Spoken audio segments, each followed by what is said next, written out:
Hi, everybody, and welcome to Cultivating Business. I'm Kevin McLaughlin, Managing Director with Centri Consulting, where I lead our cannabis practice. We have another fantastic guest today. Joining us is the Chairman and CEO of MJ REIT, Chris Reece. Chris, thanks for joining us. Hi, Kevin. Thanks for having me. Absolutely. Looking forward to chatting, and let's jump right in here. So first, why don't you tell us a little bit about your background, how you got into the space, and how you fit into the cannabis industry currently. Yeah, absolutely. And my background really, I've been in the asset management space for, gosh, about 27 years now. I spent the first 14 of those years focused on the public markets, and then transitioned about 13 years ago to the private side. And it really opened my eyes to non-correlated assets and the ability or the benefit that these assets can have to individual investors in their diversified portfolio. So about 2.5 years ago, I made the transition and got into the cannabis space as I did some research and I really studied the industry for quite a while and noticed that there was a huge void in the space, and that created an opportunity for us to step in and provide kind of fill that void. And then in addition to that, create a strategy that will provide stability and income to our investors along the way. So I launched MJ REIT officially in the late summer of last year. And it took about, I want to say about a year and a half to go through the regulators and get it filed, get the PPM written like a prospectus and all the other legal stuff. So that's my kind of background, and I'm excited to kind of talk a little bit more about it today. Yeah, absolutely. I'm sure it's been a wild ride, just how the industry continues to evolve here. But for those who aren't familiar, what a REIT is, maybe just give like a brief explanation of what an official REIT is and how MJ REIT is unique.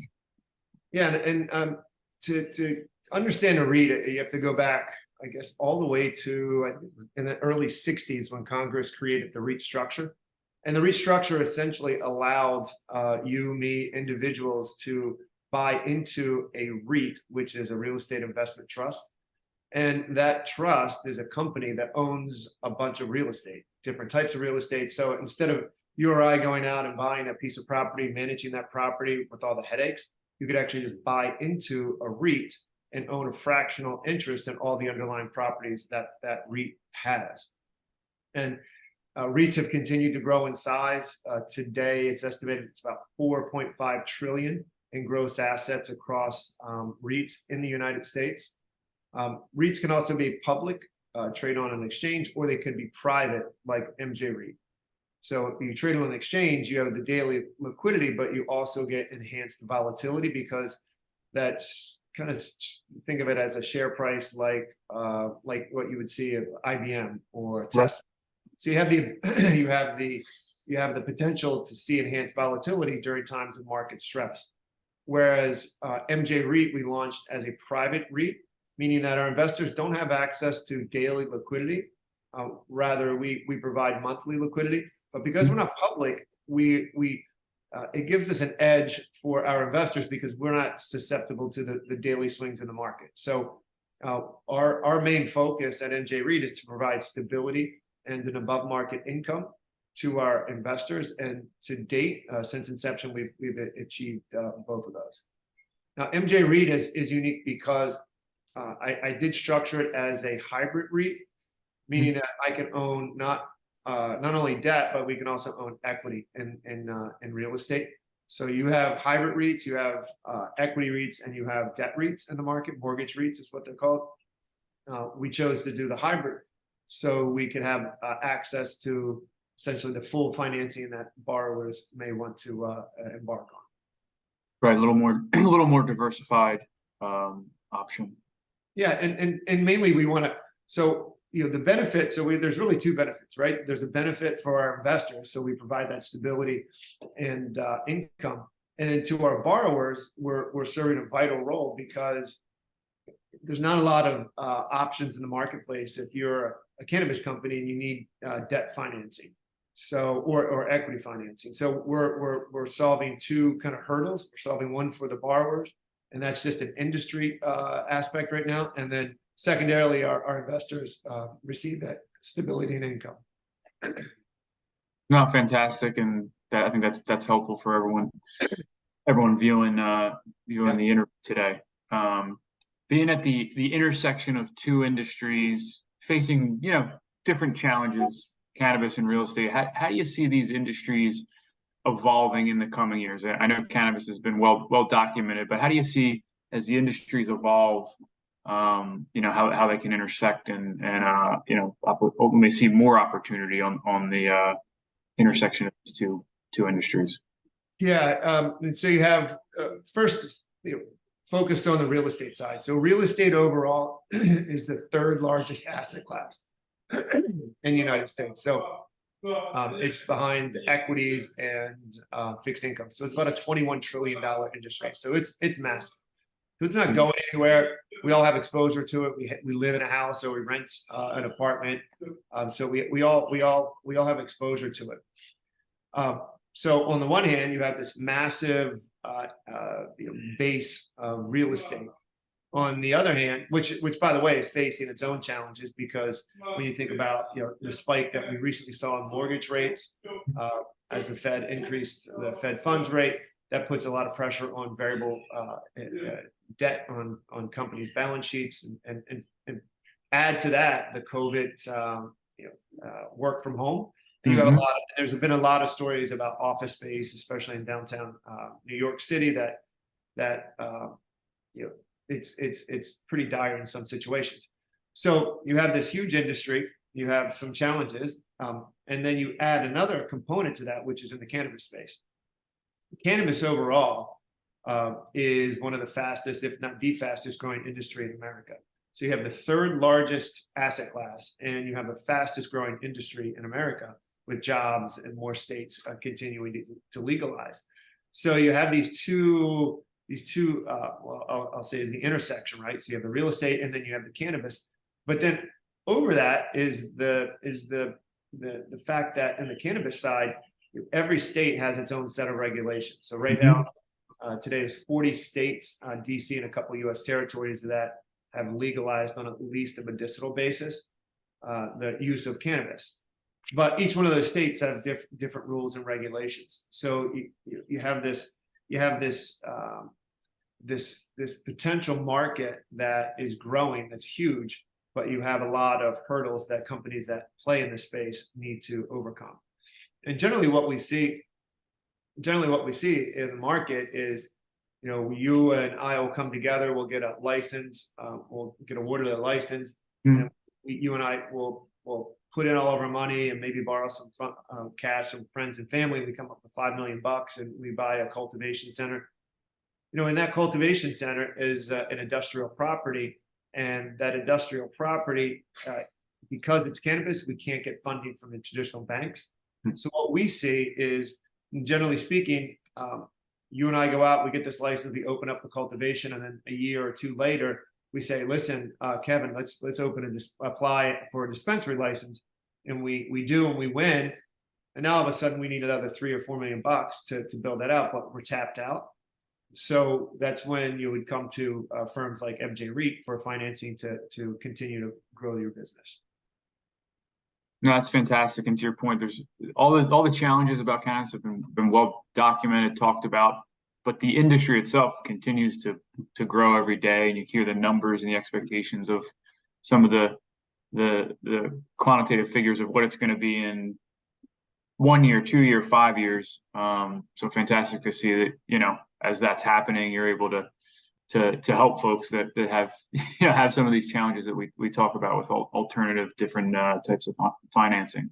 Well, and Kevin, and so specific to some numbers, there's a whole host of stats that you can throw out to the industry, but the one I think is kind of eye-opening to a lot of people that may not be involved on a day-to-day basis is that you look at the state of California, which in its own, I believe, is the 5th largest economy in the world. So it's a big state.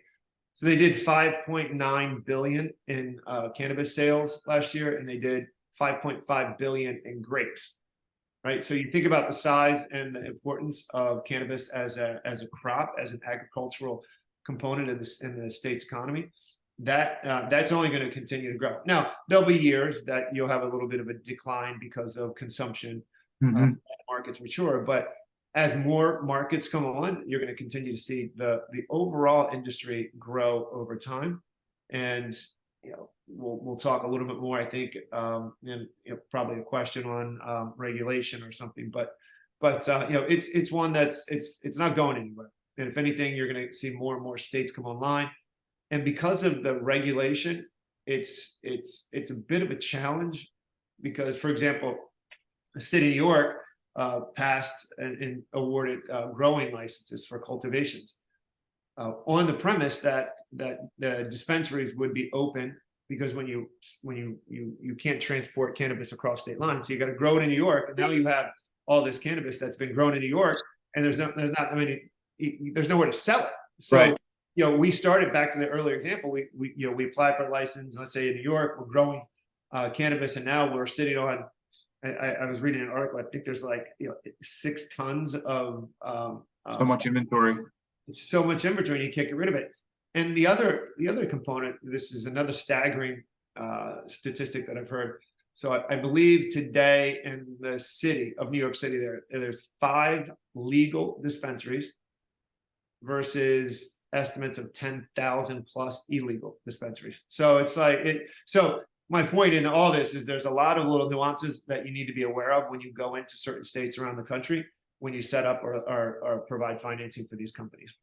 No, absolutely. And it's a good segue here to the next question, right? There's certainly a lot of demand for real estate in cannabis, right? You think about cultivation facilities, processing facilities, retail operations, all these different things. Are there any states or just geographic locations that for you specifically more attractive in the current market from a real estate perspective? As to your point, every state, and even within each state, there's certain different rules and regulations, as you look at different geographic locations. Yeah, that's a good question, Kevin. So we when we approach a transaction, we're real estate people. I hired a manager out of New York City to be the sub-manager on the fund. That's Rainbow Realty Group. They've been in the real estate space for 60 plus years in the New York City area, and they manage 2 publicly traded REITs as well. But they approach the cannabis just as a non-cannabis traditional real estate underwriting. What that means is when we go in and we look at a piece of property, we will underwrite that assuming that as a baseline, and this is not going to happen, but let's just assume cannabis is banned. So I want to be able to, I want to know what I can sell that building for if I have to bring in a cucumber farmer instead of the cannabis grower, or a coffee shop instead of the dispensary. And we're conservative in the underwriting component because we want to most importantly is preserve the capital for our investors. We want to provide the financing, but we want to preserve capital for our investors. And there are really no, we'll look at any state that's legal on at least a medicinal level. So we're nationwide. I will say some of the more mature markets like Colorado and California, right, they can be somewhat challenging. But if we actually like certain cities in California. Sacramento is one that we have a couple of properties in. It's an area that has great demographics, a number of other benefits with just being in the geography of the area. But it's a mature market, and so with that, you have to be aware of the price per pound of the flower and all the other taxes that go into it. But from the standpoint of where we would look, we're going to look anywhere on a national basis. But we also want to find quality operators, because for us, and I'll say in the cannabis industry, but it's really you can make this statement on a lot of industries, is that there's no shortage of deals. There's a shortage of good deals. And so we want to make sure that we're finding those good deals and not just deploying money just to deploy money and ultimately at the wrong price. So, I guess to answer your question, a long-winded answer is that we're gonna be selective, but we will look and we will talk to anybody in the market that has a potential borrowing needs.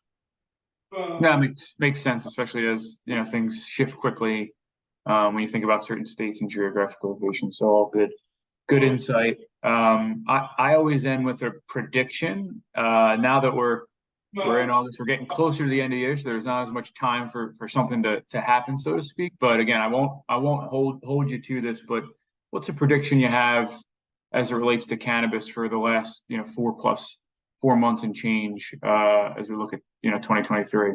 Yeah, I think from where I sit, the biggest prediction I can give you is that there's probably no prediction because it's so. And I don't mean to skirt the question, but it's one of those things that I would like to say that we'd have some regulatory change, whether it be safe banking pass. I mean, it's been now I think 8 times to the floor. It hasn't made any headway. There's been different angles. You have now an election coming up next year, so you have all this stuff that on the political front that's going to make it difficult in the near term. And even if because keep in mind for those that don't really follow the industry, cannabis is a Schedule I narcotic, no different from a status as cocaine and black tar heroin, right? I mean, so it's like something doesn't really fit well in that. So if it did get descheduled to Schedule III or lower, then that would have a big impact on not only the markets, but also the ability for more individuals to have access to the plant. So, I don't really have a good prediction because I could tell you what I want, but what I want and what I think is going to happen are two different. Yeah, I agree. I think it's just politically there's not enough capital there for folks. Who knows? Maybe we get lucky as you get into the election year in 24 for some reason that we're not thinking about. But I think it's just a matter of kind of weathering the storm here to a certain extent and continuing to educate folks and different opportunities that are not the traditional route of investors and things like that. That's the nature of where things are right now. Yeah, 100%. And there are certain states that will surprise to the upside, like Maryland went recreational adult use legal July 1st. They kind of did it right. They allowed all their medical dispensaries to begin selling on the adult use side if you applied by a certain time. And so they when they hit the market for the adult use side, they had all these dispensaries that were already open. So you as opposed to doing it kind of I don't want to say the wrong way, but a more difficult way, like New York. Right. So you'll have. I guess my prediction is you'll have more states continue to come online. I think Pennsylvania, where I live, is one that will most likely go to adult use or recreational, as will Ohio in the coming within the next 12 months. Yeah, absolutely. Well, Chris, thank you for joining us. This was great insight, and as always, enjoy chatting with you. And I think it was very informative, especially as I think there's just going to be more, opportunities for folks as you think about, real estate down the road, from a cannabis perspective. So thank you for joining us. Yeah, and one other thing, I'll just do a shameless plug. You are for the website, which is MJ-REIT.com, and you can find out more information about us and what we do in more detail. Yeah, absolutely. Everybody, give it a read and good stuff. So thanks everybody for joining us today. It was a great episode. Stay tuned and please join us on next month's episode of Cultivating Business.